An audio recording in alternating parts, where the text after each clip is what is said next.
അനാർക്കലി ആയിട്ടാണ് ഞങ്ങൾ വന്നിട്ടുള്ളത്. അതെ ഗൈസ്, ഭയങ്കര അടിപൊളിയായിട്ടുള്ള നല്ല പാറ്റേണിൽ വരുന്ന ഒരു അനാർക്കലിയാണ് ഇത്. ഇതിന്റെ സ്ലീവിലും അതേപോലെ തന്നെ നെക്ക് പോർഷനിലൊക്കെയാണ് നല്ല ബീഡ് വർക്ക് ഒക്കെ വന്നിട്ടുള്ളത്.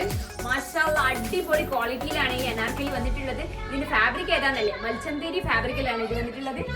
പോരാത്തതിന് ഇതിന് അടിപൊളിയായിട്ടുള്ള നല്ല ഷെയ്ഡ്സ് ആണ് നമ്മുടെ കയ്യിൽ അവൈലബിൾ ആയിട്ടുള്ളത്. എല്ലാ പ്രാവശ്യത്തെയും പോലെ ഇതിലും ഹൈലൈറ്റ് പ്രൈസ് തന്നെയാണ്. പ്രൈസ് എത്രയാന്നല്ലേ, 1499 ആണ് ഇതിന്റെ പ്രൈസ് വന്നിട്ട്. അതേ ഗൈസ്, ഇത്രയും അഫോർഡബിൾ റേറ്റിലാണ് നമ്മളിത് കൊടുക്കുന്നത്. വേണ്ടവർ പെട്ടെന്ന് തന്നെ DM ചെയ്യാം, അല്ലെങ്കിൽ സ്റ്റോർ വിസിറ്റ് ചെയ്യാം.